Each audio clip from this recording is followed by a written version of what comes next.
Good morning. Boy, it's so good to see all of y'all. Happy Earth Day and welcome to First Unitarian Church. Welcome to those who are joining online. We are delighted to have you as well. If this is your first time here, boy, you picked a great day.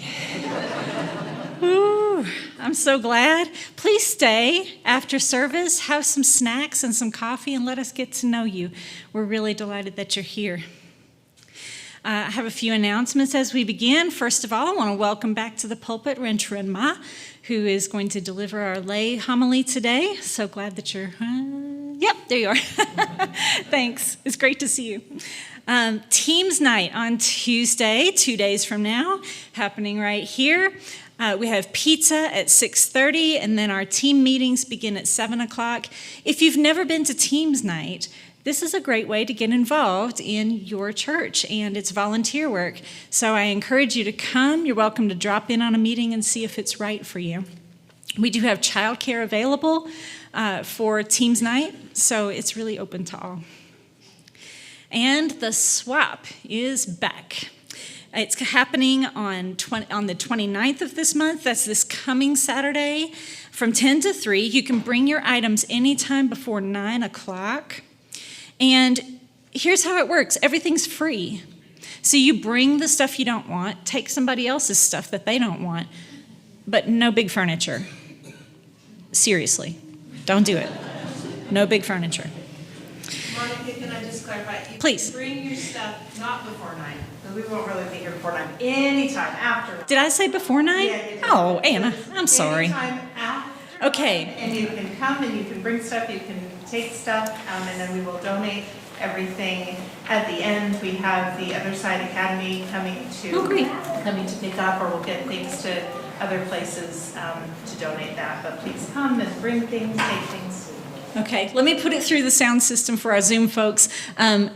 Bring your things between 9 and 10, not before 9. Nobody will be here. Anytime during the day. Oh, okay, 9 o'clock. Not before 9, not after 3. And anything that's left over will be donated. So, and if you want more details, talk to Anna. She's got them.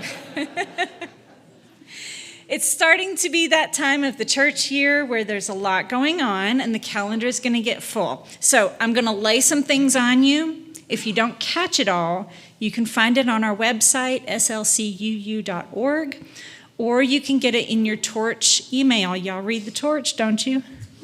I know you wouldn't tell me if you didn't. But that's where you get the information, so you should read it. Okay. We have 2 congregational meetings coming up. One of them is our regular annual meeting. It happens on May 21st, and that's when we will present the budget for a vote. If you are curious what's in the budget or you want to ask some questions, you'll have 2 opportunities to do that. One will be on May 7th. That's 2 Sundays from now. It'll happen right here in this room in between the 2 worship services. If you can't be here for that one, you can attend the online meeting, which will happen on Wednesday the 17th. And you can get that information where? In the Torch. Yes, that's right. That's where you get... You guys seem excited today. Is something going on? Is something going on? It's our new minister candidate, J Sylvan.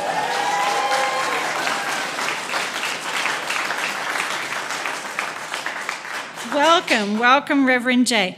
All week, there will be opportunities for you to get to know Reverend J. They will be at Teams Night on Tuesday, and there will be gatherings happening all week, each day, for different groups and individuals. You can take a look at the calendar, the schedule, I should say, that's here on this door, and they're posted throughout Elliott Hall. So take a look and find a time that works for you. Good if you can come with your team, but you don't have to. Find a time that works for you when you can drop in. But today is your first opportunity. After this worship service, we're going to have some finger foods for you in Elliott Hall. And then come back into this room at 12:30 for our first Q&A session with the candidate. Now, this is really important if you have children who are in religious education right now. you'll need to go check them out and then check them back into childcare, because we have two different groups of people watching your kids. So check them out of RE, check them back into childcare, and then come back here for 12:30 for the Q&A. And then next Sunday, after this worship service, we will have a vote on whether to make Reverend J our next settled minister. So even if you're not eligible to vote, we want you to be here because it's a big day. It's a big celebration for our community, and we want everybody to take part. But as you can see, you're going to have to get here early, right? So make time for that. And now I'd like to invite our settled minister candidate, Reverend J Sylvan, forward to light the chalice.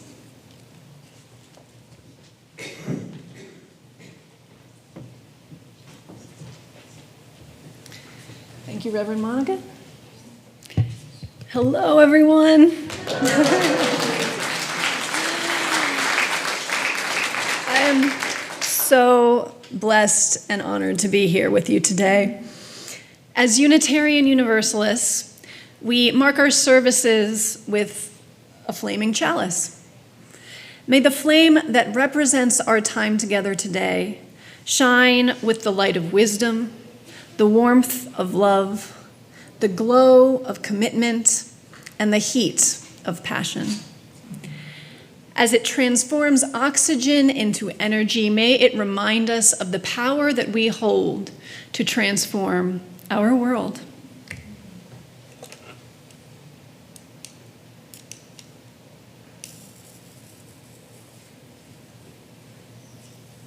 So cool.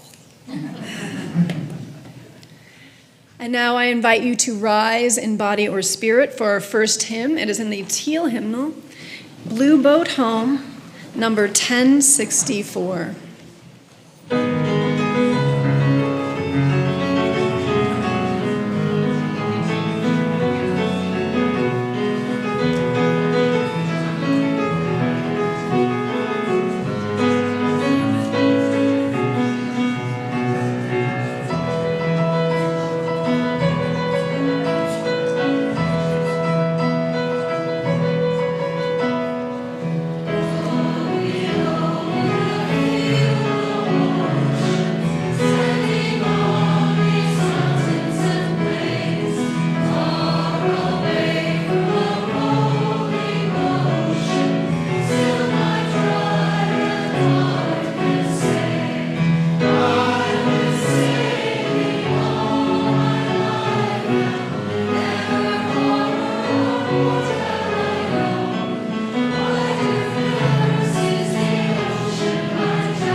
between mouthfuls of the lunch sandwiches that my mother packed for me, I learned to play the violin parts of Tchaikovsky's Fifth Symphony, with bits of fish and lettuce obscuring the odd note.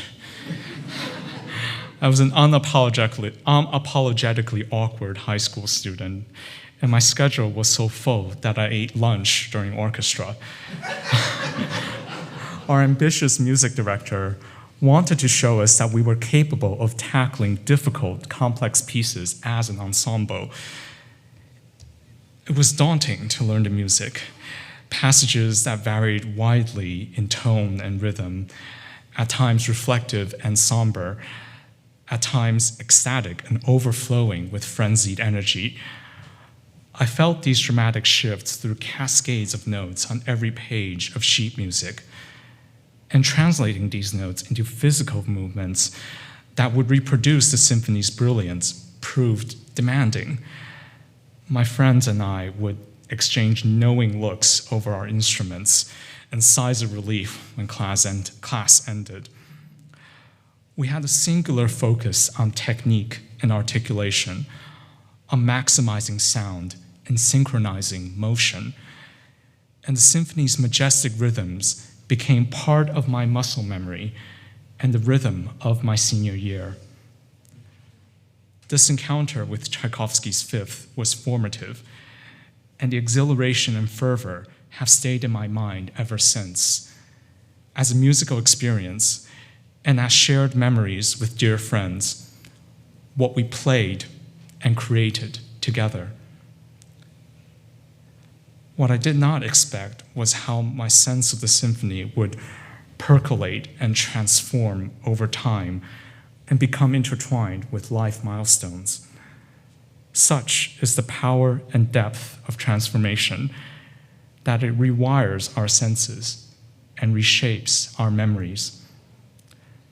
When I revisited Tchaikovsky's Fifth, this time hearing it live in concert a few months ago here in Salt Lake City, more complex impressions, emotions, reflections, patterns in the melodies emerged alongside the familiar energy of the piece, and their intensity caught me by surprise. That evening, I felt like I heard the symphony anew all over again, and at the end of the concert, its recurring theme with repeating variations in major and minor modes echoed in my head. There was a constant tug of war, an exchange of counterpoints between these variations. I never registered as strongly this counterpoint and its persistent tension, nor its insistence throughout each of the symphony's four movements, as if Tchaikovsky kept pondering the same question over and over until he arrived at an answer. I did not pay attention to the music in this way before when I was younger. I could not find these nuances when the focus was on technique and articulation. At first, I was anxious, afraid that these newly emerged nuances would displace a formative encounter with music and treasured memories with friends. There was now space in my head, space that I did not fully realize had existed, to tune into deeper layers, to hear more, to reckon with so much more. It was that evening that the extent of transformation fully dawned on me. The symphony was as same as ever, but I had undergone so much change in the intervening years since high school that the music transformed and became more nuanced to my years. In those years, I completed a doctoral degree, taught my first classes as a professor, came out to myself and then to friends and family, experienced love and suffered its loss for the first time, endured a pandemic, and devoted greater time and energy to spirituality by becoming a UU. Every experience, every milestone, whether uplifting or challenging, allows us to listen in new ways and attain new outlooks, to renew the spirit with new longings and belongings. This was what made me hear the symphony anew that night, The milestones left their mark, but they don't erase what has come before. The focus on violin playing technique and articulation did not disappear from my mind. It just became reframed by new contexts and new communities as a counterpoint connected to and interwoven among many meaningful experiences, rather than a single static instance of listening. Going forward, I don't know in what new ways I might hear Tchaikovsky's Fifth in the future, but I'm quietly and fervently welcoming of more iterations and new nuances. Transformation is a matter of making space for what comes with time and welcoming the inevitable evolution. It is being alive to constant, continuous revelation. In accepting transformation, we take a leap of faith, not to subscribe to creed or to fixate on singular iterations, but to embrace the magnanimity of the Spirit and its constant renewal.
I invite you to locate your breath.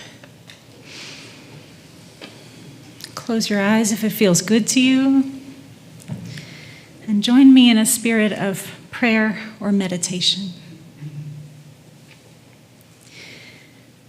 Today we reach out with our senses to our Mother Earth, from whom we are born, to whom we return. Mother, we feel you underneath us, immense, solid, firm, rock and soil and roots. We send down our own roots into your body when we feel tired or anxious.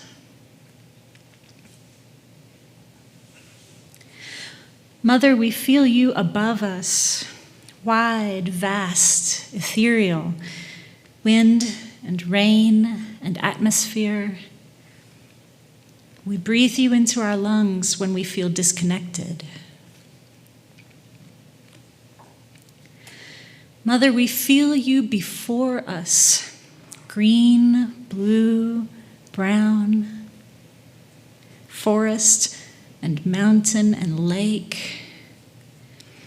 We plunge our hands into you, wrap our arms around you when we feel lost or disheartened.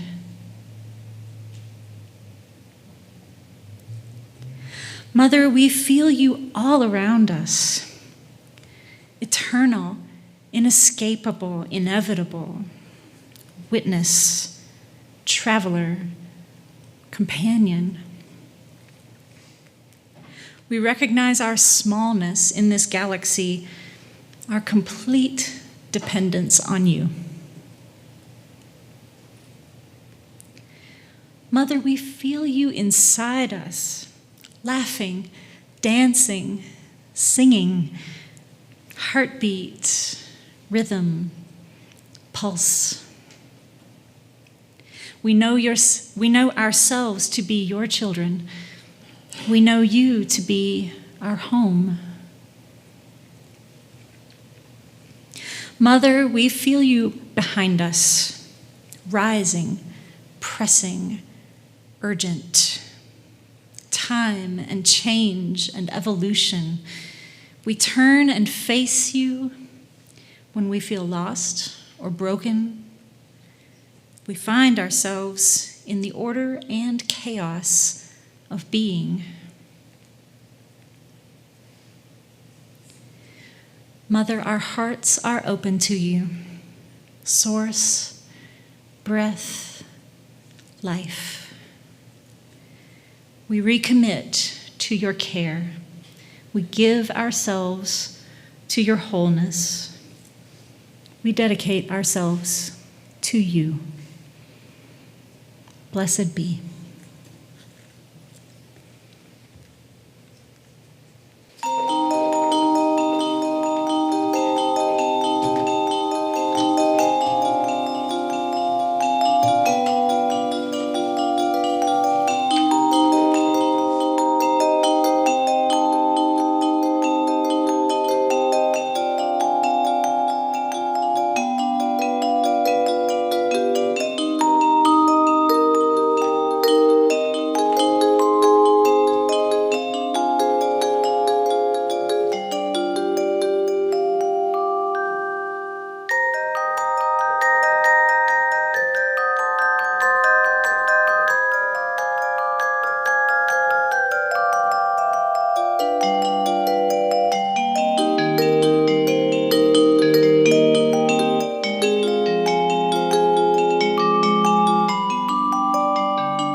Friends, now is the time for our offertory. And I've invited you to do this at least once before, but I invite you once again to think back to the very first time that you came to this church. Maybe it's today. Welcome. You don't have to think very hard. For many of you, you will have to think back many decades to remember your first Sunday here and what all you brought with you. Your hopes and expectations, grief, sadness, uncertainty, all of that stuff is welcome here, and that's actually what our church is for, is to hold all of these beautiful passages of life and all of the things that we feel and we bring with us. So it's a really wonderful day for us to invite someone very new to be part of what we're doing here. And I feel like it's a great time because it's springtime.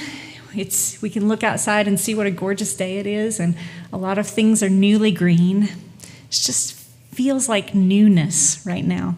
So I'm very excited that we have this wonderful opportunity in the next week to meet someone new and to think about our church in a new way. So as the baskets come around, as you think about the gift you'd like to make to our congregation today, I invite you to think about how this church is supporting you in what's new in your life and what's new in your faith.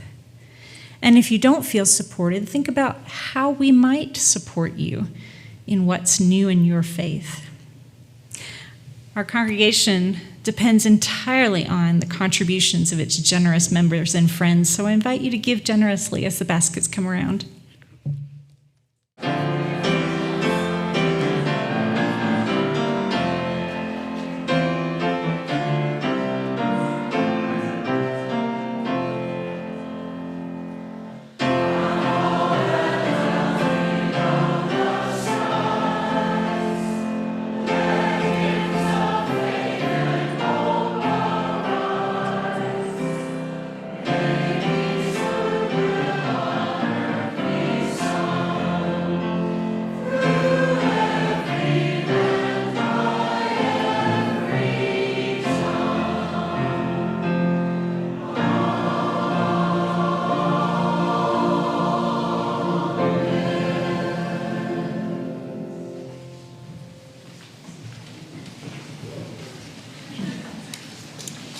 Thank you, Reverend Monica, for refilling the holy lighter fluid.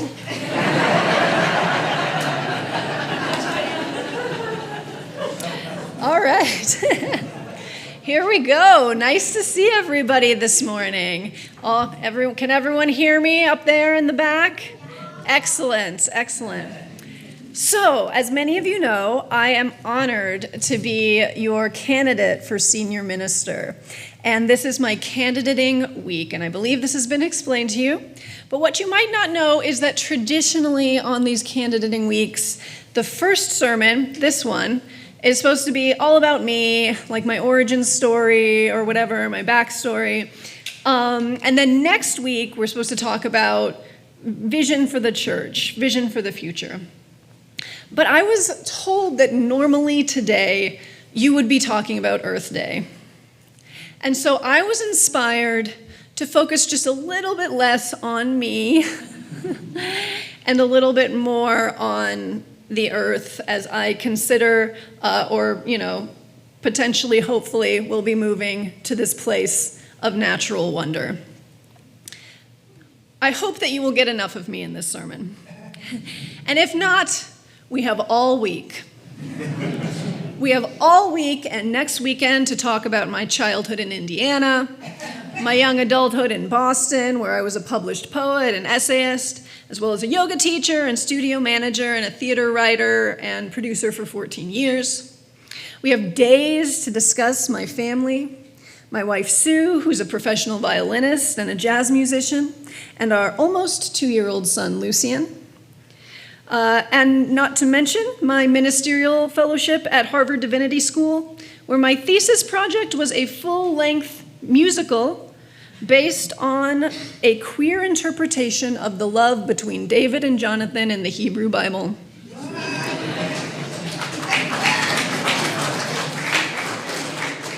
It's called Beloved King. You can look it up. I give myself a 1.5 years here before it's on a stage somewhere in Salt Lake City. I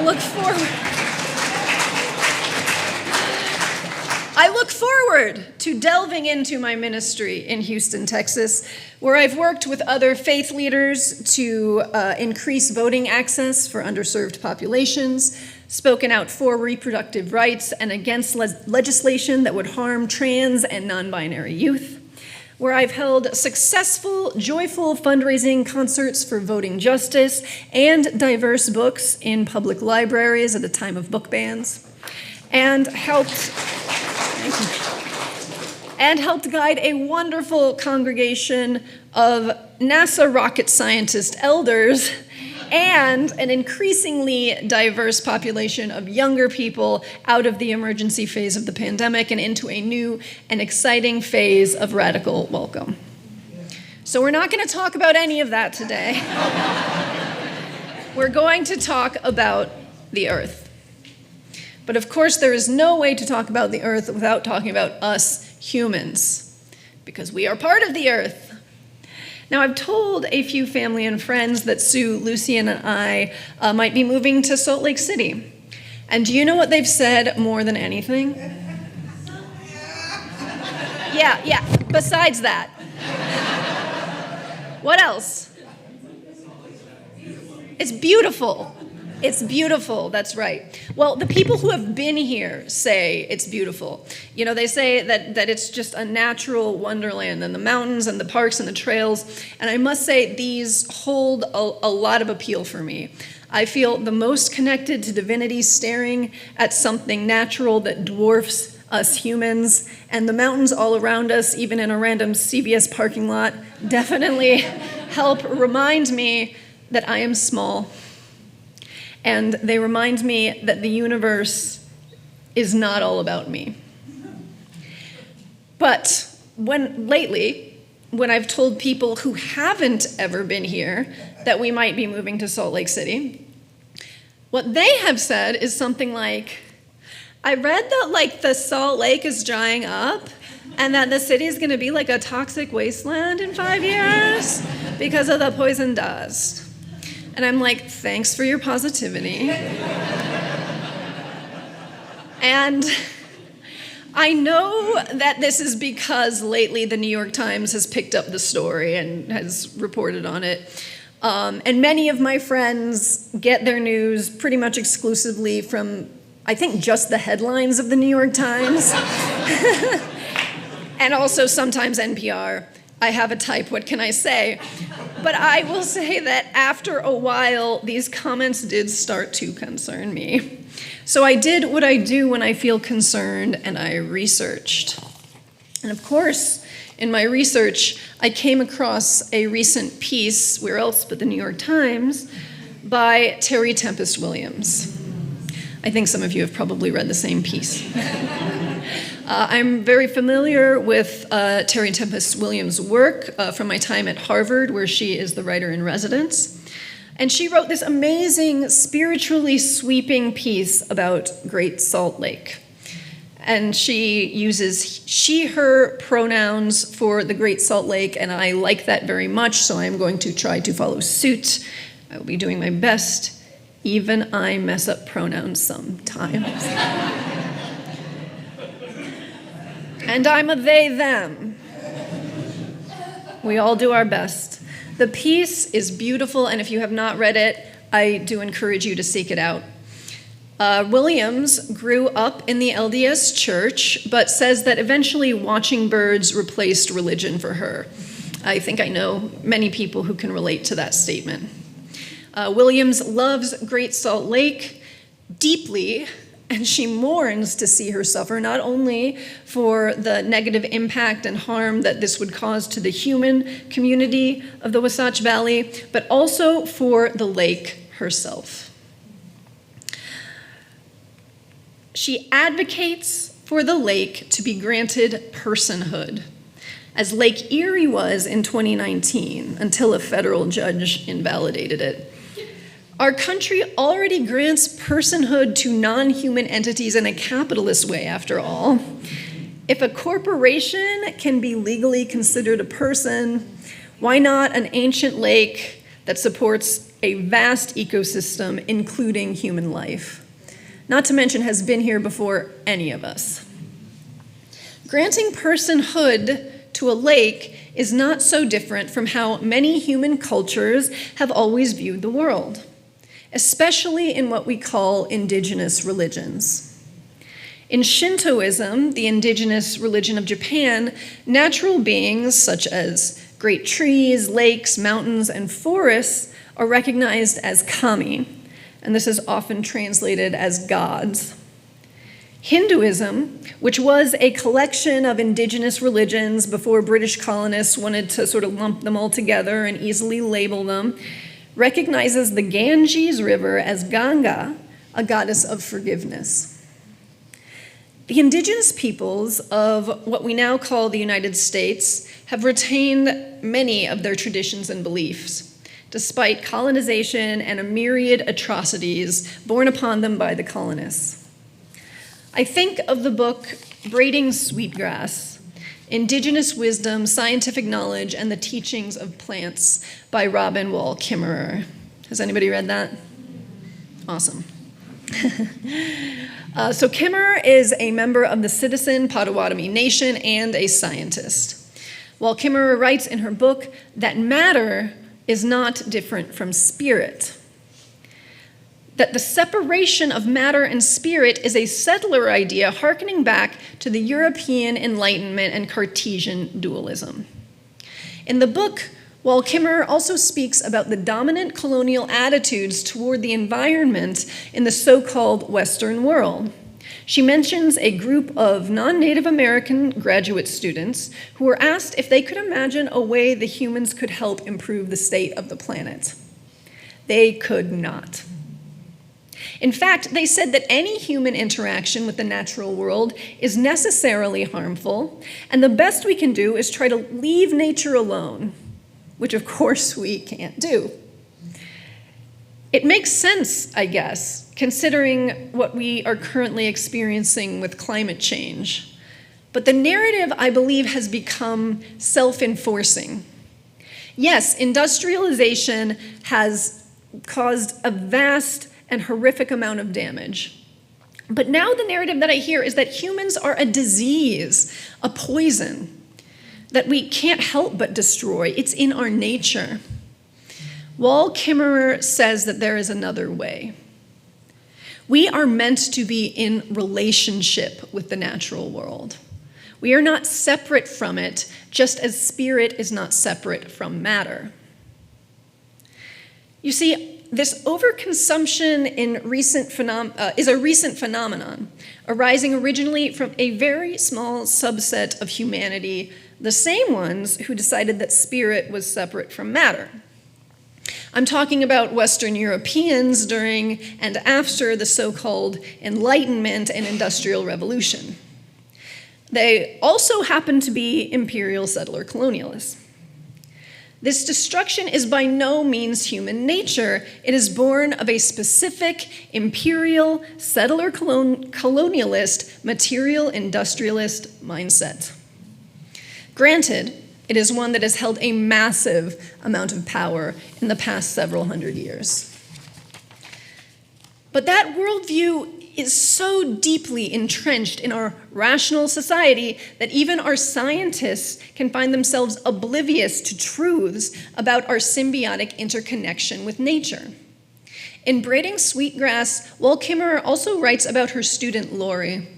Lori's hypothesis was that the indigenous way of harvesting sweetgrass, which viewed it as a gift and never took more than half, might actually improve the health of the crop over time.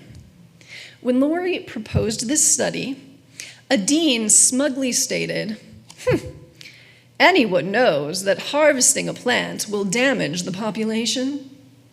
You're wasting your time." But they did the study anyway. A control group of sweetgrass beds left alone, and 2 groups of sweetgrass beds harvested in different indigenous ways. Guess which one did the worst? Yeah, the one they left alone. The indigenous beds both thrived. Humans evolved in relationship with everything else, and everything else evolved in relationship with us. We are meant to work with everything. It is our sacred and divine duty. Now, I know that after the drought that brought Great Salt Lake down to terrifying record lows last year, Utah's governor entreated people to pray for rain. Many people make fun of this, but I personally do not mock people for simply believing in prayer. I have a prayer practice myself. But neither do I believe that the divine mystery is a vending machine that we put prayers into in order to get stuff and go about our day. Just as we are not separate from nature, neither are we separate from the divine. If whatever God is works in the world, it must work through us. It seems like Great Salt Lake has received a boon this year with the heavy rain and snow, and whether you see it as a blessing from the divine mystery or an act of nature, those are not mutually exclusive. I don't even think they're necessarily different things. What I'm saying is we can't sit back and wait for nature and or God to fix this for us. After all, even watching Netflix and scrolling TikTok is not a neutral act.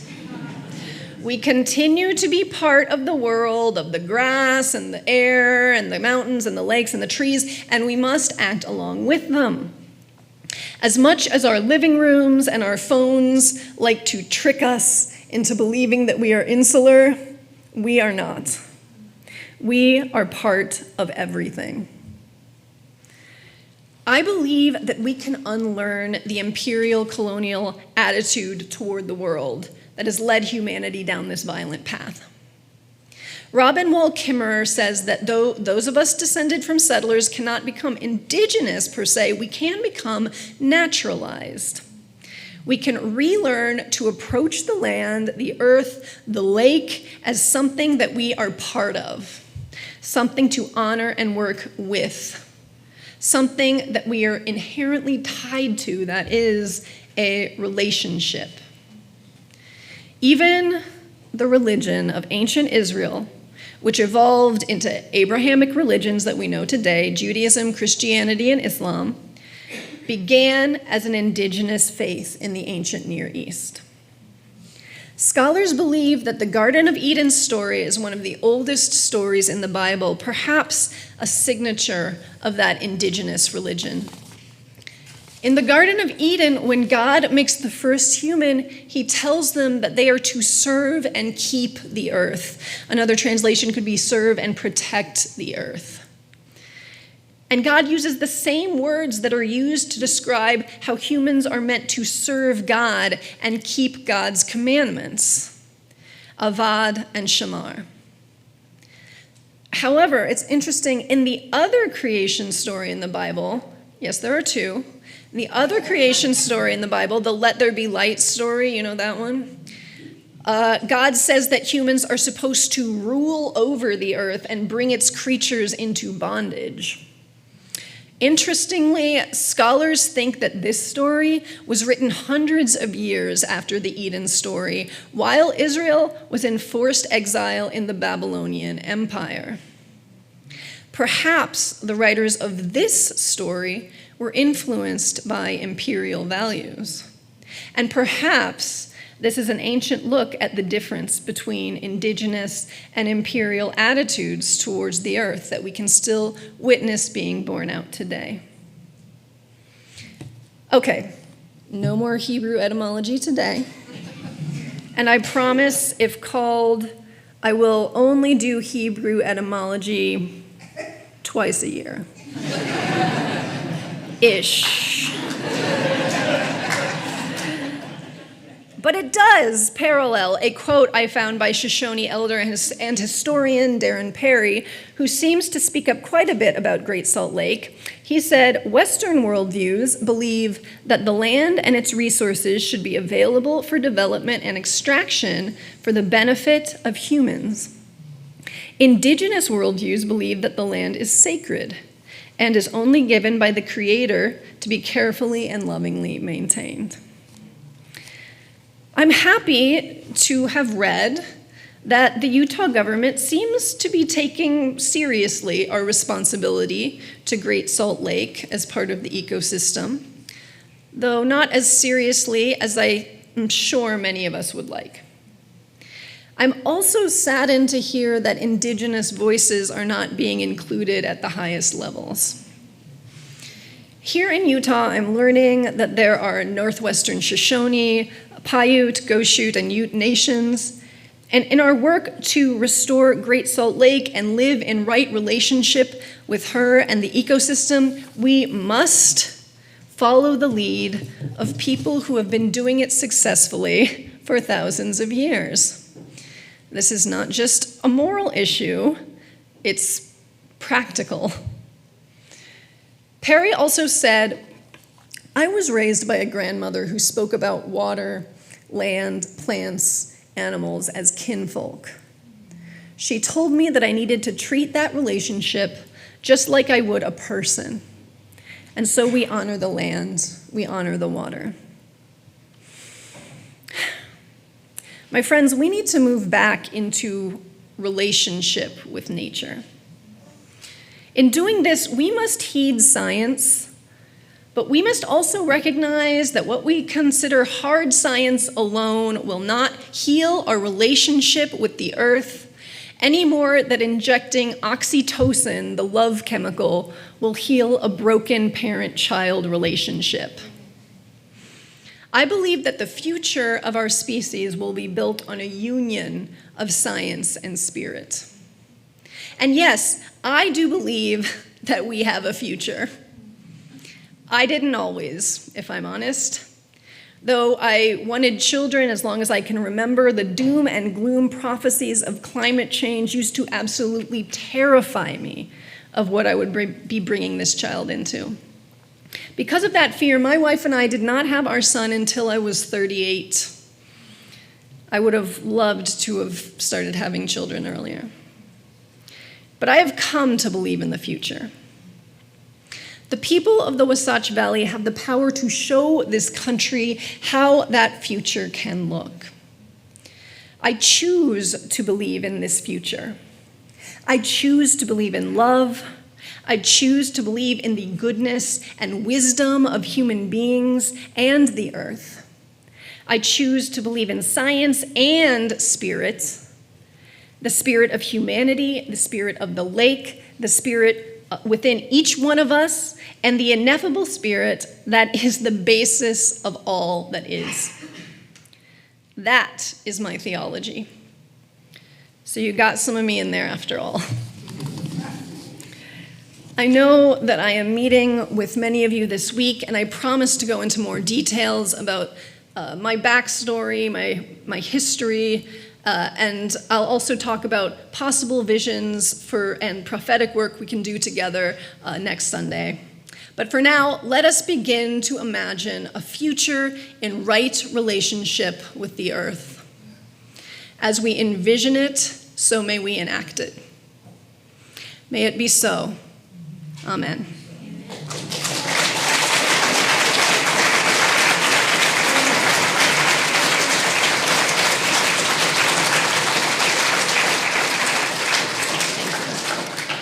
Please rise in body or spirit for Rising Green, number 1068, again in the teal hymnal.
May we choose to rekindle our relationship with the earth. May we choose to believe in this future and to enact it. May we honor both science and spirit as we cast off old harmful ideas and retake our place in the interconnected web of existence. May we see it, may we be it, may we do it. Go forth. And I hope to see you for questions and answers in about 30 minutes. Amen.